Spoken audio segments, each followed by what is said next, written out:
Alors Juliette, j'ai un bon souvenir quand on a fait une course ensemble en équipe, un triathlon.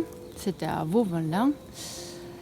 Et je me rappelle trop, avant la course, on parlait des barres énergétiques, des produits à prendre pendant les courses. Et toi, tu m'as dit, alors moi, je préfère qu'ils ont de bon goût, qu'ils ont bon du caramel ou du caramel beurre salé, un produit qui est vraiment bon.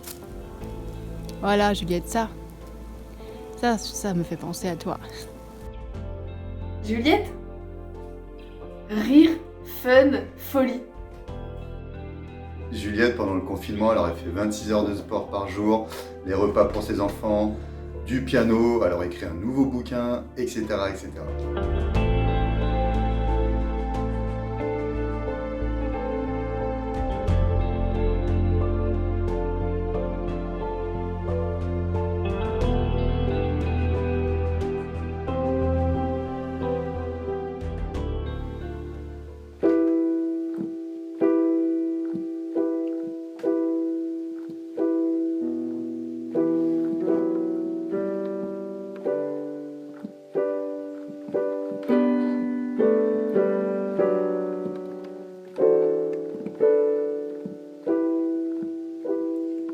Parce que j'en ai les larmes aux yeux, que nos mains ne tiennent plus ensemble, que moi aussi je tremble un peu, parce que je ne vais plus attendre.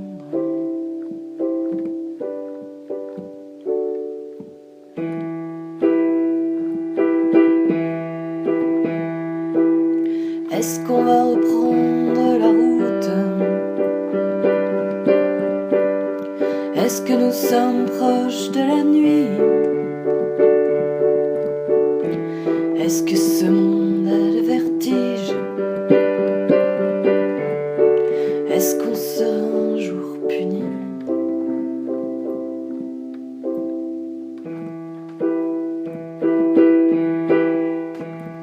Est-ce que je rampe comme un enfant parce que je n'ai plus de chemise? Et c'est le bon Dieu qui nous fait, et c'est le bon Dieu qui nous brise.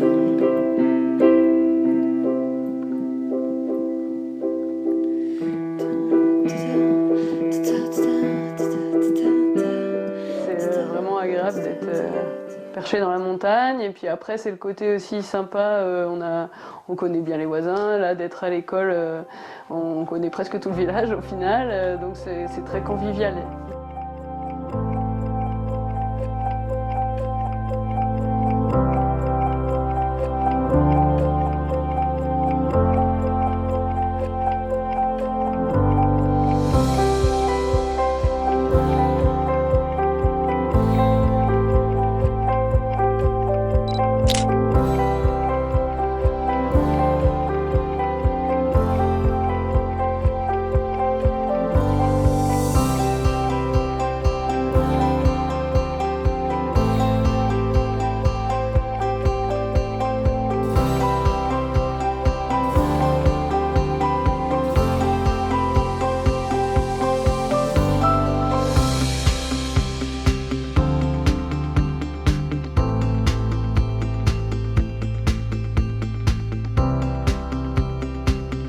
Moi je fais des courses pour gagner, donc après c'est que du bonheur, hein. Quand on arrive à avoir une victoire, on s'y habitue pas, hein. Les gens me demandent des fois si c'est lassant de gagner, non, jamais.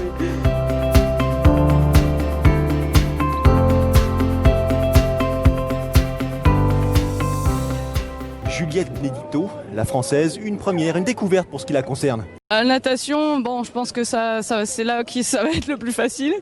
Et après, ça va être surtout à vélo que je vais essayer de pas trop me mettre dans le rouge parce que c'est long. Et puis après, le marathon, j'ai aucune idée de comment je vais le faire. Je vais partir et je vais voir qu'est-ce que ça fait, qu'est-ce que ça donne. Voilà. Équipée, Juliette Benedicto, peut-être un peu chaudement pour les conditions climatiques. Je vous rappelle que ce week-end du mois d'août, c'était la canicule. Elle s'accroche de manière efficace et elle relance. Ouais, elle relance, elle s'accroche, elle est encouragée par tous ses spectateurs dans les villages traversés. C'est important là, ce que fait Juliette, s'hydrater, ne pas manquer un ravitaillement, on peut le payer très très cher. La voici, Juliette Benedicto qui attaque elle aussi le marathon. Elle compte à cet instant un peu plus de 10 minutes de retard sur Rémi Marche. Et Juliette, qui là à l'écran, nous fait vraiment une belle impression. Elle s'accroche. Juliette, deuxième position pour la Française, qui n'hésite pas à marcher là pour bien s'hydrater justement. Ah, c'est trop bon. Regardez la satisfaction sur le visage de Juliette Benedicto qui termine à la deuxième place. Première expérience sur distance Ironman, première expérience efficace pour la jeune athlète française. Le troisième tour, horrible. Le troisième tour, il était interminable. D'ailleurs, je crois qu'elle m'a repris 20 minutes, la troisième. Mais qu'est-ce que c'est bien de passer à la ligne d'arrivée.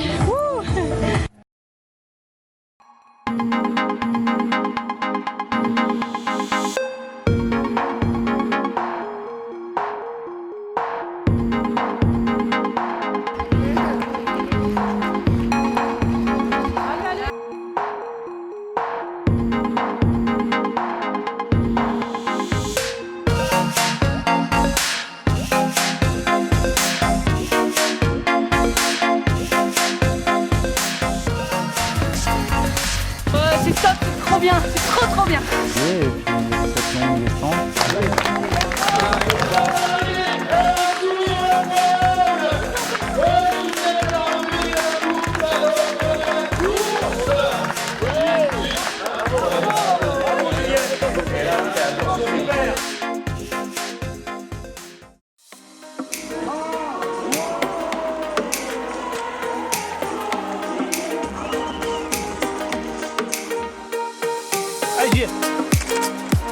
Ah, il faut le sourire, c'est pas beau ça.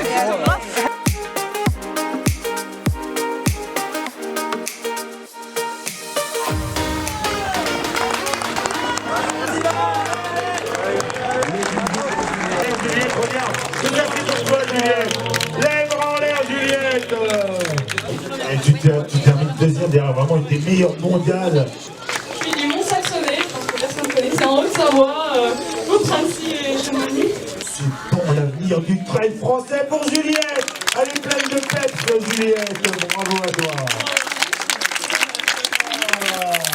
Magdalena Boulette, elle aussi c'est une star du running aux États-Unis. Alors si je vous dis qu'elle a réalisé 2h26 au marathon, 31 minutes 48 au 10 km, ça part. Regardez ce podium assez extraordinaire. Une Française, une Espagnole et une Américaine. Et quelle Américaine! Allez, on va les remettre. Non, rien, le podium. J'avais hâte de recourir à fond. Là, j'ai senti dès le début que j'étais bien. Donc, du coup, j'ai envoyé. Et du coup, j'ai essayé de suivre Nuria le plus longtemps possible. Je lui ai dit, tant qu'on y est, on est bien. Alors. Mais elle descend super vite. Et puis, l'américaine est revenue à ce moment-là. En plus, là, c'était dur. J'ai dit, oula, je suis retombée. Je fais le choc. Et du coup, j'ai dit, ah là, ça va être dur. Je veux pas qu'il y en ait d'autres qui reviennent. Et en fait, petit à petit, j'ai mangé, j'ai bu, ça allait bien. Donc du coup, je l'ai rattrapé. Et après, là, ça m'a mis du baume au cœur. Je suis retournée, je l'ai vu tout en bas. Donc j'ai dit, avec un peu de chance, ça ne reviendra pas. Et voilà. Et après, j'ai savouré toute la descente, c'était génial. Je me disais, je suis deuxième. J'étais super contente. Et pour lever les doigts, voilà bien l'air.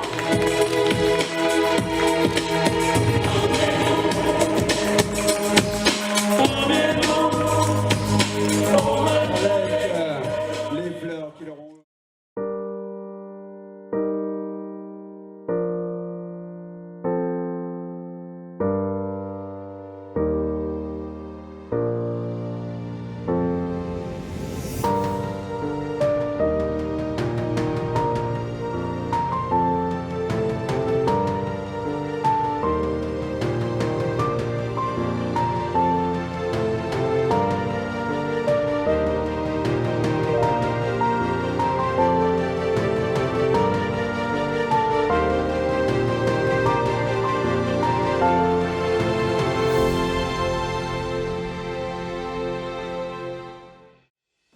bah crevaison là, il y a un petit peu de travaux sur la route, du coup j'ai pris un bon caillou là, ça a un peu explosé la roue. Et du coup, elle est un petit peu abîmée.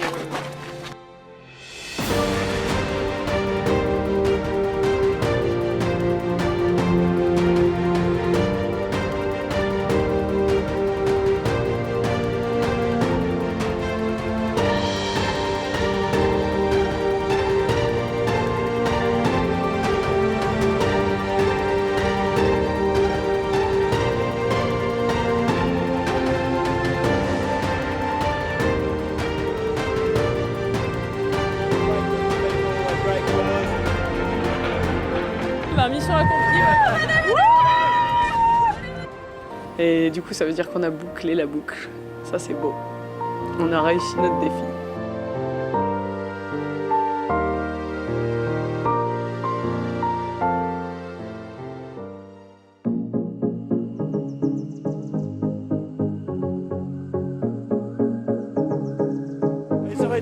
Là, on est pressé quoi. Là, on a envie que ça démarre. Là. Et on pense à tout ce qui va se passer, on ravito, tout, c'est concentration à fond là.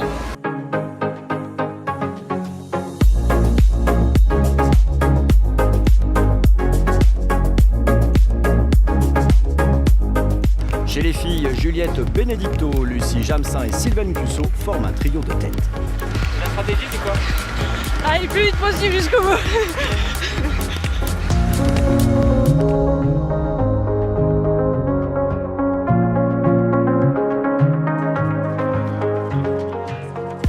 C'est trop bien. Bah, pour l'instant, je me sens bien, alors pourvu que ça dure. Là, c'est le bonheur pour l'instant. Je me régale. Pion, tu peux faire de l'eau, s'il te plaît? Ah, tiens, c'est Juliette. Bravo,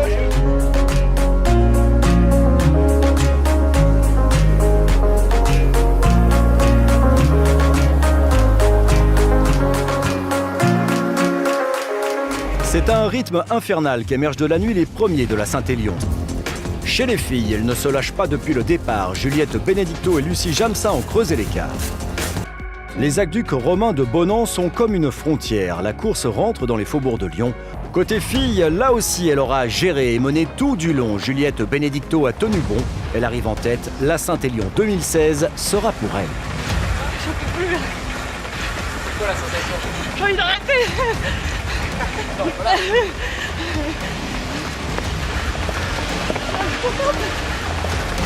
Allez, bras en l'air.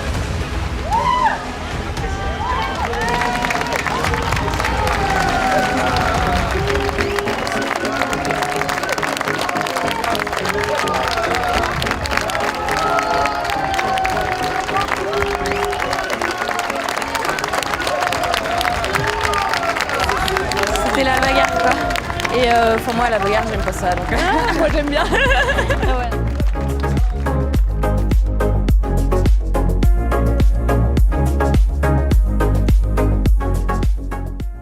Naturellement, je me suis beaucoup intéressée à l'alimentation parce que je faisais du sport à haut niveau. Donc je m'y suis intéressée. Et puis après, j'ai fait un BTS diététique par correspondance. Donc moi, je conseille souvent à des personnes qui font pas d'activité de s'y mettre. Pas forcément faire du sport, ni du sport à haut niveau, ni du sport en salle, mais simplement marcher, prendre les escaliers, des choses simples. C'est-à-dire un pain qui va être plutôt acheté en boulangerie, un pain un peu complet. J'ai le sentiment d'apporter quelque chose pour eux et de les faire évoluer aussi. Pourquoi pas prendre moins de médicaments justement également. Et après, c'est un retour aussi, les gens se sentent bien, se sentent mieux. J'ai un bon retour, j'aime bien le contact avec les gens et c'est ce que j'aime bien dans ce métier. Juliette, vous faites également beaucoup de consultations à domicile. Quel est l'avantage en fait de rencontrer les gens chez eux ? Ils sont un peu dans leur milieu, ils peuvent rien me cacher. Je vois les placards avec les gâteaux ou pas. Vous vous occupez de sportifs naturellement, mais également de tout un chacun qui souhaite améliorer son alimentation. Tout à fait, oui. C'est vrai que j'ai fait une spécialisation en nutrition du sport et puis par mon parcours aussi, ça m'aide. Vous-même, c'est quelque chose que vous soignez depuis longtemps, depuis l'enfance. Vous avez eu des parents qui vous ont éduqué au niveau alimentaire entre guillemets. J'ai eu la chance d'avoir une maman qui cuisine bien, qui cuisine équilibré et qui nous a jamais fait de plats industriels ou de plats achetés. Donc ça, c'était une chance. Et puis, c'est vrai qu'au quotidien, après moi, chez moi, pour mes enfants, je leur apprends comment bien manger. Même si, comme je disais dans le reportage, pour moi, la notion de plaisir, c'est primordial. Fondamental. Voilà. Bah là, je vais partir m'entraîner à peu près 40-45 minutes dans ce beau plan d'eau de Passy. Et puis voilà, ça va faire 2000-2500 mètres, je pense, à peu près. Moi, j'ai commencé le triathlon toute petite parce que mes parents, ils en faisaient déjà depuis un moment. Donc moi, je suis un peu tombée dedans. Et puis après, ça m'a plu tout de suite. Et puis ça marchait bien, donc j'ai continué dedans. Et j'étais athlète de haut niveau pendant 5 ans en triathlon. Voilà, la natation c'est fini. Maintenant je vais aller monter sur mon vélo, faire un entraînement de vélo et puis après un entraînement en course à pied. J'alterne, je dirais que je fais quasiment tous les jours quelque chose entre la natation, le vélo et la course à pied.